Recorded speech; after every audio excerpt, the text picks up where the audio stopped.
का स्वागत है हमारे चैनल एजुकेशन क्रांति में। दोस्तों यहाँ पर पीवी के द्वारा जिस प्रकार से यहाँ पर अपडेट आ रही है, यहाँ पर उपयंत्री समूह 3 या ग्रुप 3 के द्वारा यहाँ पर वैकेंसी निकाली जाने वाली है।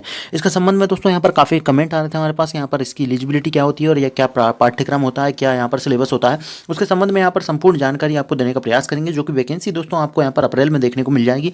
इसके संबंध में दोस्तों आप यदि यहाँ पर तैयारी करना चाहते हैं तो आप यहाँ पर एलिजिबिलिटी देख लीजिएगा। यहाँ पर काफ़ी प्रकार की अलग अलग पोस्ट होती है जिन पर अलग अलग प्रकार की यहाँ पर एलिजिबिलिटी मांगी जाती है।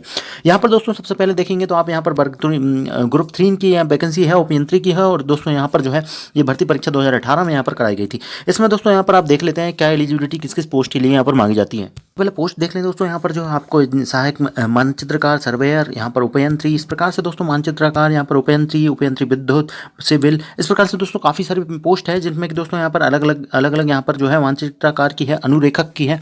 इसके अलावा दोस्तों अनुरेखक की वैकेंसी है, निर्माण सहायक की वैकेंसी है। इसके अलावा दोस्तों यहाँ पर जो है उपयंत्री IT की भी वैकेंसी होती है। इस प्रकार से टेलीकम्युनिकेशन की भी यहाँ वैकेंसी होती है। इस प्रकार से दोस्तों काफ़ी सारी वैकेंसी होती है। इन वैकेंसियों पर किस प्रकार से यहाँ पर एलिजिबिलिटी मांगी जाती है उसके बारे में यहाँ पर देख लेते हैं। दोस्तों यहाँ पर आप पोस्ट देख रहे होंगे मानचित्रकार, सहायक मानचित्रकार। इसके लिए दोस्तों यहाँ पर जो है सिविल में मानचित्रकार की यहाँ पर ड्राफ्टमैन के जो प्रमाण पत्र होता है वो यहाँ पर उत्तीर्ण होना चाहिए। इसके अलावा दोस्तों अगली पोस्ट यहाँ पर देखेंगे तो सिविल में यहाँ पर जो है व्यवसायिक प्रमाण पत्र आपका होना ही चाहिए। इसके अलावा सीधी भर्ती में यहाँ पर सर्वेयर की पोस्ट है। सर्वेयर में दोस्तों यहाँ पर जो है आपका यहाँ पर 12th जो है गणित से होना चाहिए। इसके अलावा दोस्तों उद्योग संस्थान से आपका प्रशिक्षण होना चाहिए। सर्वेयर में प्रमाण पत्र होना चाहिए आपके पास।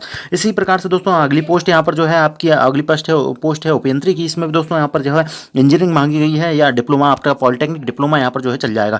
इसके अलावा दोस्तों अगली पोस्ट देखेंगे तो सिविल इंजीनियरिंग, यहाँ पर 3 वर्ष का डिप्लोमा जो पॉलिटेक्निक से होता है वो यहाँ पर जो है उपयंत्री सिविल के लिए मांगा गया है, जो कि सिविल से आपका पॉलिटेक्निक होना चाहिए। इसके बाद दोस्तों अगली पोस्ट देखेंगे तो अगली पोस्ट है मानचित्रकार, जिसके लिए सिविल इंजीनियरिंग में यहाँ पर डिप्लोमा मांगा गया है। इसके अलावा दोस्तों अगली पोस्ट देखेंगे उपयंत्री सिविल के लिए, जिसमें कि दोस्तों यहाँ पर सिविल इंजीनियरिंग में त्रिस्तरीय डिप्लोमा जो कि पॉलिटेक्निक से होता है। इसी के अंतर्गत यहाँ पर विद्युत में इंजीनियरिंग मांगी जाती है, यहाँ पर जो है उपयंत्री विद्युत के लिए। इसी प्रकार से दोस्तों मानचित्रकार के लिए आप ड्राफ्टमैन में प्रमाण पत्र जो ITI से होता है वो भी यहाँ पर चल जाएगा।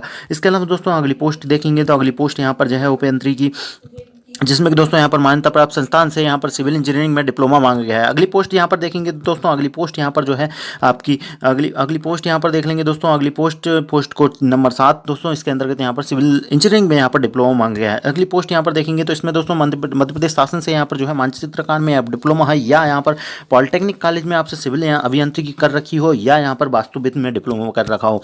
इस प्रकार की दोस्तों यहाँ पर एलिजिबिलिटी रखी गई है। अगली पोस्ट यहाँ पर जो है उपयंत्री सिविल की है। इसमें भी दोस्तों यहाँ पर जो है डिप्लोमा मांगा गया है। अगली पोस्ट देखेंगे, इसमें भी दोस्तों यहाँ पर जो है मैकेनिकल में यहाँ पर डिप्लोमा मांगा गया है। इसके अलावा दोस्तों यहाँ पर जो है हायर सेकेंडरी उत्तीर्ण मांगा गया है। इसके अलावा मान्यता प्राप्त संस्थान से यहाँ पर सिविल इंजीनियरिंग में त्रिस्तरीय डिप्लोमा, यहाँ अर्थात पॉलिटेक्निक से डिप्लोमा मांगा गया है। ये भी दोस्तों यहाँ पर पोस्ट है उपयंत्री की।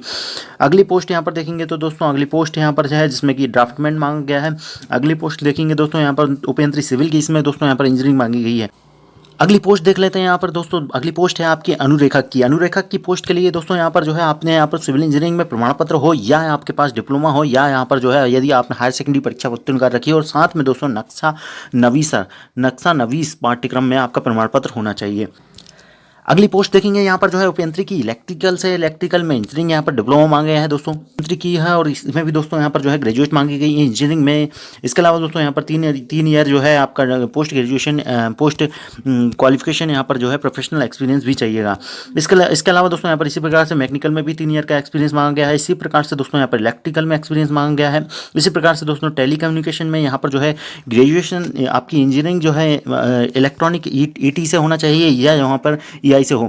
इस प्रकार से या आपका यहाँ पर जो है 3 साल का एक्सपीरियंस भी मांगा गया है। इसके अलावा दोस्तों यहाँ पर IT के लिए देख लेते हैं तो दोस्तों IT में जो है आपसे ग्रेजुएट आपने जो है इंफॉर्मेशन टेक्नोलॉजी से आपने जो है ग्रेजुएशन कर रखी हो, और 3 साल का आपका एक्सपीरियंस यहाँ पे भी मांगा गया है।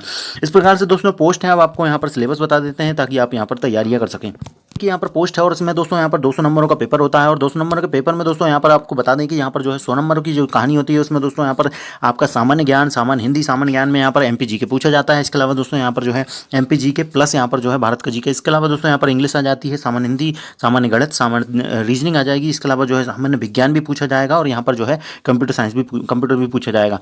इस प्रकार से दोस्तों 100 नंबरों की कहानी ये होती है। इसके अलावा आपका संबंधित विषय, अर्थात जो यदि मैकेनिकल से है तो मैकेनिकल, सिविल से है तो सिविल, इस प्रकार से दोस्तों आप संबंधित विषय से यहाँ पर जो है 100 नंबर को पूछा जाता है। फिलहाल लाइक कीजिएगा। धन्यवाद। जय हिंद।